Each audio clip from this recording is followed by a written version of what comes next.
চশমা museum, a house of world class, জলট্যাক মোড়, বহরমপুর মডার্ন হোটেলের সামনে।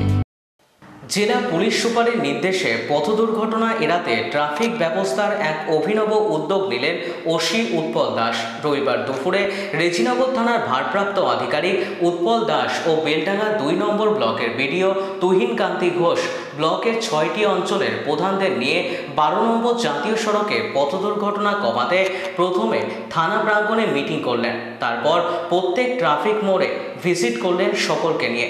এছাড়াও সন্ধ্যায় দাঁড়িয়ে থেকে লোকনাথপুর এবং তকিপুর মোড়ে নতুন করে ব্যারিকেড দিলেন, যাতে দুর্ঘটনা কমানো যায়।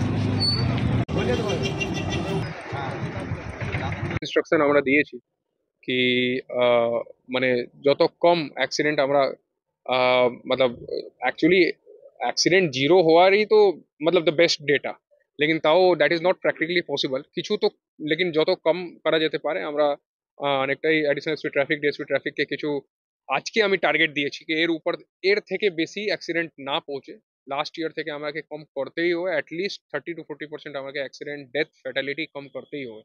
এর জন্য অনেকটাই প্রকল্প আমরা নিয়েছি, কিছুদিন মধ্যে আপনি জেনে যাবেন। ক্রিমিনাল আজকে যে মিটিং হয়েছে ওর মধ্যে যে সমস্ত ওসি ট্রাফিক সবই ছিলেন, তো সবাইকে বলা হয়েছে কি কিছু কিছু বেসিক जैसे মিউনিসিপ্যালিটির মধ্যে আমরা হেলমেট রিলেটেড যে প্রসিকিউশন হয়েছে কাটবো। এখন তো হেলমেট প্রসিকিউশন আপনি জানেন 5,000, 10,000, লাইসেন্স না থাকলে 10,000 টাকা, ও 50 রুপিয়া, 100 টাকা, 50 টাকা ও দিন গেল। এখন 10,000 আর 5,000 ভালোই প্রসিকিউশন আছে আর দিতেই হবে, ঠিক আছে। তো এই জন্য ওর থেকে ভালো আছে কি আপনার মাথা তো লোহা থেকে নর্মাল হাড় মাস থেকেই বানা আছে, তো আপনাকে হেলমেট তো ইউজ করতেই হবে।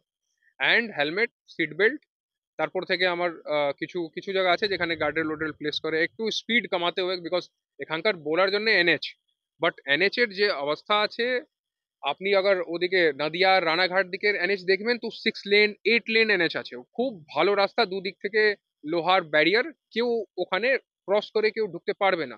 লেকিন এখানকার যে এনএচ আছে আপনি দেখবেন বেলডাঙ্গা या রেজিনগর, এগুলো এনএচ যা বড়বা মোড় আপনি দেখবেন এখানে একদম মার্কেট মধ্যেই এনএচ। তো তো ওখানে কিছু ডেফিনেটলি লোক, মোস্ট অফ দ্য টাইম লোক তো ওখানে কিছু থাকবেই। এর জন্য একটু ওখানে ট্রাফিকের সিভিকের ডেভেলপমেন্ট আমরা একটু বাড়িয়ে।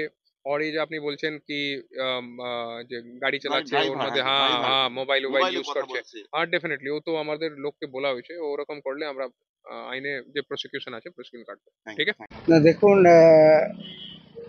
পথ দুর্ঘটনা যেটা হচ্ছে NH-12-এ, সেটাকে আরও কমানোর জন্যে আজকে এখানকার সমস্ত প্রধান এদের উদ্যোগে এবং আমাদের রেজিনগর থানার আইসি সাহেব ছিলেন, ওনার অফিসে আমরা একটা মিটিং করেছি এবং যেগুলো ব্ল্যাক স্পট আছে চেতিয়ানি থেকে শুরু করে আপনার দাঁতপুর মোড় এবং এরপরে যেগুলো আছে রেজিনগর মোড়, সেগুলো আমরা চিহ্নিত করছি এবং কিভাবে দুর্ঘটনা এড়ানো যায় তার জন্যে আমরা হাই রোডের ধারে যে সাইডগুলো আছে সেগুলোকে আরও স্ট্রেনথেনিং করা হবে যাতে টোটো হাই রোডে না উঠতে পারে, এবং সেজন্য আমরা ফিজিক্যালি থানার আইসি সহ সমস্ত প্রধান এবং আমি ভিজিট করছি। এরপর আমরা যেখানে যেখানে ব্যারিকেড লাগবে প্রধানদের সঙ্গে আলোচনা করে সেই ব্যারিকেডটা আইসি সাহেব যেভাবে নির্দেশ দিচ্ছেন, প্রধান সাহেবদের বলছেন, সেই ব্যারিকেডের ব্যবস্থা করা হবে।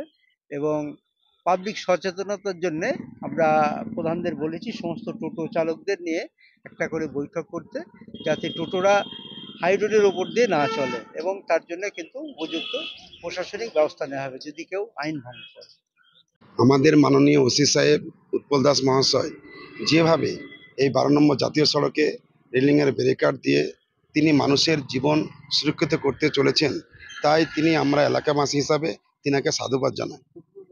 কারণ আমাদের এখানে এই NH-34 প্রতিনিয়ত মানুষ যাতায়াত করে, কিন্তু ওসি মহাশয়ের তত্ত্বাবধানে এই যে ব্যারিকেড দিয়ে মানুষের জীবন সুরক্ষা করছেন, তার জন্য আমরা গর্বিত। এই প্রথম আমরা দেখছি তিনি এত ভালো এলাকায় প্রত্যেকটা মানুষ যাতে ভালোভাবে চলাফেরা করে সেদিকে তিনি সদা সর্বদাই তিনি নজর রাখছেন। তিনি আমাদের ওসি সাহেব গতকালকে তিনি ব্যারিকেডের ব্যবস্থা করেছেন এবং আরও যাতে পর্যাপ্ত পরিমাণে এখানে ব্যারিকেড দিয়ে মানুষ যাতে সুষ্ঠুভাবে চলাচল করে সেদিকে তিনি নজর রাখছেন।